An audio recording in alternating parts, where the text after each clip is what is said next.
Voilà, la reconnaissance comme crime crime contre l'humanité. Donc ici, en quelle date exactement? L'esclavage en métropole. Voilà. Alors, Oh. Christian connaît, Séverine, un petit mot peut-être. 10 mai. Voilà, très bien, c'est Grâce le 10 à mai, Madame effectivement. Taubira. C'est voilà, exactement. Vous avez l'information, c'est bien entendu le 10 mai. Alors, Christian, sur la famille Robert, qu'est-ce qu'on peut dire Alors, sur la famille maintenant? Robert, il y a plusieurs Robert qui sont arrivés à La Réunion, d'accord, dont un anglais d'ailleurs, hein, donc il faudrait dire Robert, Ok. d'accord.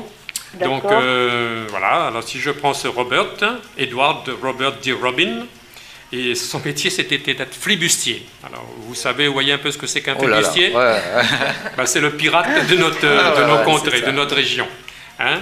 Donc D'accord. il y a eu un certain nombre d'ailleurs, hein, à propos de ça, hein, de flibustiers, de pirates, qui ont sillonné l'océan Indien, l'Atlantique. Après avoir sillonné l'Atlantique, je crois qu'ils sont venus s'installer dans l'océan Indien. Et ma foi, ils ont pillé, volé, etc. Mais C'était en quelle année ça?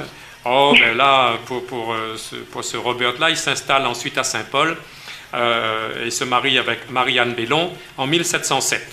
1707, d'accord. Son père, c'était Thomas Robert, et sa mère, Mary Manistey.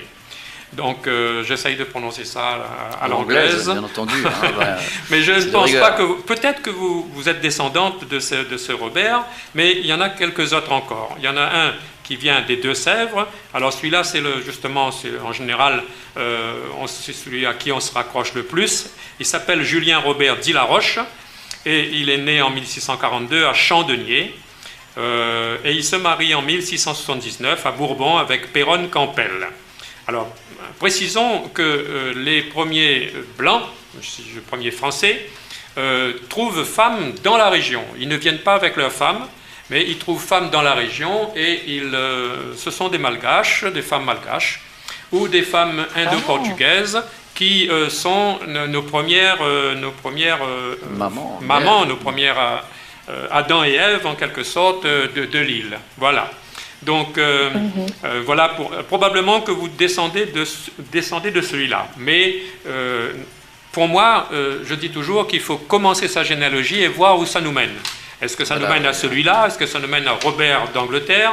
Ou est-ce que ça nous mène encore à celui de l'Isère, un Jacques Robert, né en 1829 à Saint-Égrèze, et qui se marie le 22 décembre 1857 à Saint-Denis avec Marie-Angelina Augustine Grondin. Donc, vous voyez que ce sont des arrivées. Tous les Grondins ne sont pas arrivés, tous les Grondins, mais tous les Robert non plus ne sont pas arrivés en même temps. D'accord? Des Grondins, d'ailleurs, il n'y en a qu'un, en fait. Hein, donc, je parle des Robert. Ensuite, il y en a un autre qui vient de la Manche. Jean-François Léon Robert, né le 3 janvier 1874 à Cherbourg, et qui se marie en 1909, vous voyez, c'est plus près de nous, à Salazie, avec Marie-Sylvie de la Stelle. Un autre encore, origine du Nord, département du Nord, Casimir Jacques Robert, né le 11 septembre 1832 à Folinetz, et qui se marie le 18 novembre 1857 à Saint-Denis avec Marie-Héloïse Joséphine Paulet. Un dernier, Charles Robert, dit Beau-Soleil, un joli surnom, qui nous apporte du soleil, du beau soleil, et qui se marie le 16 février 1773 à Saint-Denis avec Marie-Louise Mancel. Alors, ces gens, maintenant, ces noms-là, on les retrouve partout dans l'île. Hein. Il n'y a pas de coin, de petits coins particuliers où on les trouvera. On les trouve partout, en fait. Hein. Ils sont dans toute l'île. Voilà. Est-ce que je vous ai satisfait un petit peu à ce niveau-là? En fait, j'entends qu'il y a beaucoup de Robert aux origines, mais du coup, comment je peux savoir comme je vous l'ai dit à l'instant, il faut commencer votre généalogie. Vous voyez, c'est au fur et à mesure qu'on va déterminer qui était votre grand-père, votre arrière-grand-père, avec qui un tel s'est marié, etc. Et on chemine comme ça tout doucement avec les actes, parce que la généalogie se veut être un peu une science. Qui dit science dit effectivement méthode, dit rigueur, dit analyse. Donc ça prend un certain temps quand même de faire toutes les recherches. Voilà, c'est-à-dire vous venez au cercle généalogique avec le nom de votre grand-père, par exemple, ou d'une grand-mère, peu importe, et vous emmenez la date de naissance, parce que je suppose qu'il y a pas mal de Robert également. Pour ne pas se tromper, vous arrivez avec ça, et puis on va vous dire plus précisément. Pour l'instant, on vous donne les origines des premiers, mais ensuite, si vous voulez avoir beaucoup plus de précision à ce moment-là, venez avec le nom de votre grand-père ou de votre grand-mère. Le cercle généalogique est à même de vous aider justement méthodiquement à remonter jusqu'au premier de l'île, et puis même après en France, si jamais on peut continuer aussi sur la métropole évidemment. Mais d'accord. Voilà. Et je vous trouve où? Ah bien, voilà, très bien, bonne question. Alors, très bonne question. Nous faisons 2 permanences, nous tenons 2 permanences, l'une aux archives départementales, ça se trouve pas loin, près de Champfleury, théâtre Champfleury, et l'autre, comme aujourd'hui, ce matin, nous avions une permanence à notre propre local qui se trouve au 18 rue Jacob, en face du Leclerc de la rue Montion, à l'angle de la rue Montion et de rue Leclerc, il y a un Leclerc. Et vous entrez dans le bâtiment, venez, etc. Alors je rappelle le numéro de téléphone pour ceux qui veulent nous appeler au numéro 02 62 88 20 20. Donc l'émission dure 1 heure. Alors si vous ne voulez pas manquer votre généalogie, donc appelez rapidement au 88 20 et 20. Je repasse la parole à Jessie. On dirait qu'il y a un appel. On a encore quelqu'un en ligne. On y va tout de suite. Allô, qui ça il est? Allô? Allô? Namoun? Alors, on va voir tout de suite s'il y a quelqu'un. Oui. Alors, il y a par contre Monsieur Lamy qui nous a qui nous a téléphoné sur le portable parce qu'il n'arrivait pas à joindre le fixe. Alors, il nous dit qu'il a 2 dates de décès pour son grand-père. Voilà, donc on va mettre en attente. Voilà la personne. Alors, son grand-père qui s'appelle France Thomas Lamy est né à l'Étang Salé, semble-t-il, en 1911. Et on lui a dit qu'il était décédé dans les années 50, mais il a été voir sur un site de généalogie qui dit, lui, qu'il est mort en 1987. Donc, il me demande si sur ces sites, c'est vraiment fiable ou bien s'il y a des états civils officiels où il peut vraiment se renseigner. Mais bien sûr, c'est plutôt à l'état civil qu'il faut aller, plutôt que sur les sites Internet. Alors, il y a beaucoup de gens maintenant mettent leur arbre, leur généalogie sur Internet. Malheureusement, beaucoup d'éléments ne sont pas vérifiés, et si on les prend comme argent comptant, on risque d'avoir des déboires.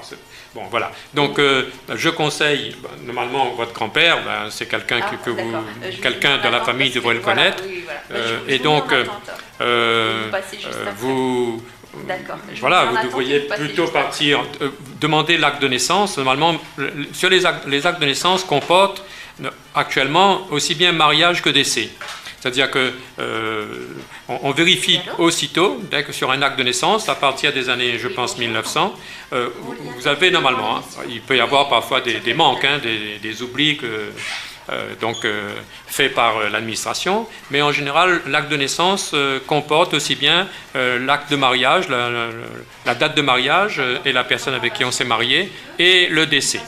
Donc, vous devriez pouvoir trouver facilement, je pense, le décès de votre grand-père. Alors, on aura l'occasion aussi d'approfondir un petit peu la recherche là, sur la famille Lamy, par exemple, que nous donne pendant la petite pause. Je vais juste dire bonjour à Séverine. Donc Séverine, merci d'être avec nous. Vous êtes la première invitée surprise, et quelle bonne surprise de cette émission.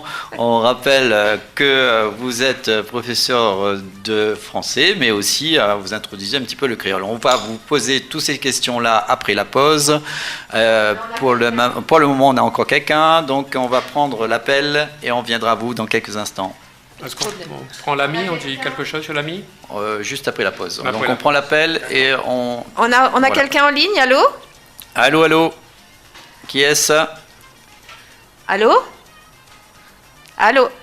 Un petit problème technique, peut-être. Peut-être un petit problème technique. Ouais, bon, il a allô, pas donné son nom. est-ce qu'on a quelqu'un là? Allô? Oui. Oui. Alors voilà, donc on a quelqu'un. Bonjour, comment il est? Oui, bonjour monsieur, comment il est? Ça va, ou même? Vous êtes en forme? Oui, ça va. Oh, qui c'est il est exactement? À Saint-Philippe. Qui ça C'est comment le nom, s'il te plaît? Adugar, A-D-U-G-A-R-D, né à Saint-Philippe. Adugar, Elle est née à Saint-Philippe. G-U-A-R-D de Saint-Philippe. Ouais. Donc, Dugar, est-ce qu'on a le nom d'un grand-père ou d'une grand-mère éventuellement sur lequel on pourrait regarder? Nom de grand-père, ouais, Adugar, Joseph. Je t'entends très mal, hein. Est-ce que tu peux parler un petit peu plus devant le combiné? Adugar, Joseph Calvea. D'accord, ok. Alors on va essayer de chercher un petit peu, ça va demander un petit peu de temps quand même parce que là c'est pas un nom qui est très courant. Enfin, Ouais. généralement on a du bar peut-être, hein, du bar, mais Dugar. Adugar, c'est Adugar. Adugar. Avec un Adugar. Adugar. hein. Adugar. Très bien. Alors, c'est un nom que j'ai pas entendu souvent. Oui, moi non Bon, plus, hein. Voilà. Donc, le premier, enfin, il y a plusieurs Adugar. Hein. Attendez que je vois ça. Non, enfin, en tout cas, j'en ai un là. Adugar. Le premier s'appellerait Désiré Adugar. D'accord. Oui, Il s'est oui, marié le oui, ça me 19 dit quelque chose. décembre. Pardon? Je dis, ça me dit quelque chose, ces prénoms. Bon, Didier. voilà, Bon. ça, c'est À nous souvent aussi, ça ces nous parle. prénoms-là se mettent souvent dans les familles. Hein. Si c'est pas de père en fils, c'est de grand-père à petit-fils, etc. Donc, Adugar Désiré, il s'est marié le 19 décembre 1848 à Saint-Philippe. Vous me parliez de Saint-Philippe aussi, non? Oui. D'accord. Avec Monique Meudon. Pardon? Vous me disiez que vous étiez de Saint-Philippe, non? Qui c'est qui était Oui, de Saint-Philippe? c'est ça. Oui, Voilà, Saint-Philippe, ben à voilà, Ouman. ben, Oui. c'est un peu le premier, donc en 1848, il épouse Monique Meudon et sa région c'est Saint-Philippe. Hein. On trouve des Adugar du côté de Saint-Philippe. Voilà. D'accord. Pour votre grand-père, ben, ma foi, il faudrait que vous veniez nous voir parce que nous n'avons pas ces données-là ici avec nous. Oui. Mais si vous commencez à faire votre généalogie, il faut justement remonter jusqu'au grand-père, hein, au moins jusqu'au grand-père. Hein. D'accord. Et puis après, venir nous rencontrer, on verra comment on peut vous aider à continuer cette généalogie-là, à monter cet Et je viens vous arbre-là. voir où? Ah, voir où, voilà. Voilà, bon. Donc, On va se le répéter. redit, oui, on se répète, mais tout le monde ne prend pas l'émission en même temps. En même temps, oui. Voilà, donc on est soit... alors, il y a des permanences dans le sud. Il y a deux endroits. Nous avons deux antennes. Une à Saint-Pierre, Oui. à Saint-Pierre, c'est-à-dire à la... Attendez que je vous dise ça tout de suite. Alors, Saint-Pierre. Ah bah tiens, je n'ai pas noté Pas là. indiqué. Je l'ai Profite pas de noté. l'occasion pour Mais dire bonjour à votre président, Monsieur Monsieur Guy Marion. Marion, voilà, Voilà. qui nous occupe certainement, peut-être. Peut-être pas parce qu'il est en métropole. D'accord. On a eu là-bas un congrès de généalogie, donc ils sont là-bas en ce moment. Mais au tampon, vous avez une permanence. D'accord. Et donc à Saint-Pierre aussi, hein, c'est à la mairie. Je crois qu'il faut aller voir à la mairie. Ça mérite Saint-Pierre, d'accord. Mairie de Saint-Pierre. Au tampon, c'est aussi à la mairie. Et en D'accord. principe à la rivière Saint-Louis aussi, mais il faudrait peut-être demander à la mairie aussi où ça se trouve. Hein. D'accord. Voilà. Donc, vous n'êtes pas obligé de venir sur Saint-Denis, hein, vu que Saint-Philippe, c'est pas à côté non plus. Et donc, Oui. vous pouvez aller voir à ces Saint-Pierre, personnes-là, ces personnes-là qui sont... alors là, je ne peux pas vous dire non plus quel jour, mais renseignez-vous auprès de la mairie. Hein, D'accord. de J'appellerai pour avoir plus de de Saint-Pierre, renseignements. par exemple. Oui. Monsieur Adugar, une petite D'accord. question pour vous, une Oui. petite question Coljac. Alors, pour Oui. vous, c'est quoi un affranchi selon vous? Un affranchi. Un affranchi. Alors, l'affranchi, c'est celui, je dirais, qui a été dévoué à son maître pendant le temps qu'il était esclave. Oui. Et après, le maître l'a affranchi, Très bien. il rend sa liberté. Oui, ouais, ça même. Bravo, hein, vous méritez quelque chose, un petit cadeau. Là, on va essayer de chercher un petit cadeau pour vous. Effectivement, un affranchi, c'est un Voilà, esclave à qui s'il on a passe redonné du la côté de liberté. Capital FM, on lui offrira un CD. Mais, Ah, super, super. monsieur, Donc, note Oui, bien. Je vous Ouais. écoute. moi, c'est un défenseur des traditions de la Réunion. Moi, j'ai vécu 35 ans en métropole, moi, sorti ici jeune. Mais j'aimerais bien retrouver mes ancêtres. Ben, très bien. Avec plaisir, hein, Ah oui. un petit peu comme tout le monde. On va essayer de rechercher Voilà. et puis on va faire un travail également sur l'histoire, bien entendu, parce qu'on n'a pas l'occasion, je répète encore une fois, même pour les adultes comme pour les enfants, on n'a pas l'occasion de connaître notre histoire. Et Justement, on y trouve